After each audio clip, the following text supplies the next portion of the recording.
Maharashtra bulletin, आपला महाराष्ट्र, आपली बातमी।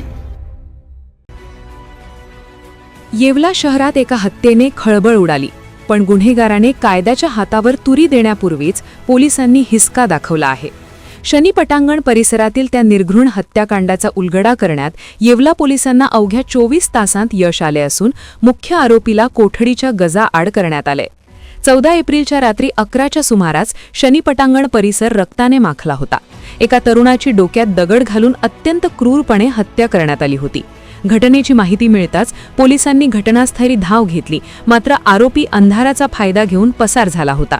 भरवस्तीत झालेल्या या खुनामुळे शहरात दहशतीचे वातावरण होते। पोलीस निरीक्षक योगेश घोरपडे यांनी तातडीने तपासाची सूत्रे हलवली। सहाय्यक पोलीस निरीक्षक सागर कोते आणि त्यांच्या पथकाने रात्रभर तांत्रिक तपास आणि गुप्त माहितीदारांचे जाळे विणले। कोणतीही चूक न करता पोलिसांनी तपासाची चक्रे अशी फिरवली की 24 तास उलटण्यापूर्वीच आरोपीच्या मुसक्या आवळल्याची माहिती पोलीस निरीक्षक योगेश घोरपडे यांनी दिली।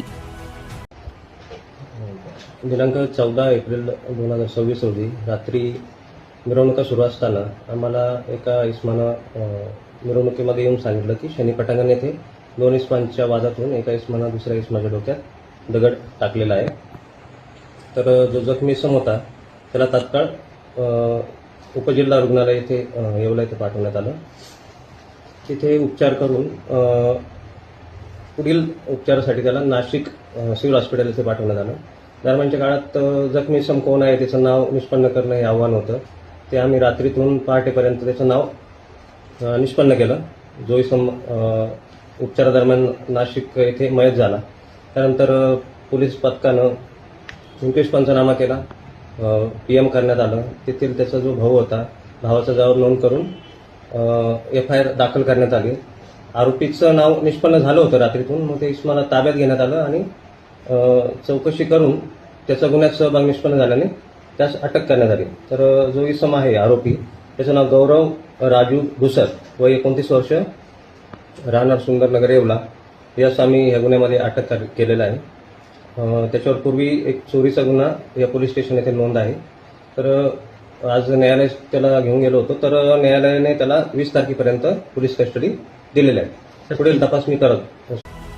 एका निष्पाप तरुणाचा जीव आणि त्यामागील क्रूर मानसिकता पोलिसांच्या चौकशीच्या फेऱ्यात आहे। खुनाचं नेमकं कारण काय, जुना वाद की आणखी काही, याचा सखोल तपास आता सुरू करण्यात आलाय। येवला पोलिसांच्या या झंझावाती कारवाईमुळे गुन्हेगारांचे धाबे दणाणले असून नागरिकांनी पोलिसांच्या कामगिरीचं कौतुक केलंय। महाराष्ट्र बुलेटिनसाठी गणेश केदारे, मनमाड।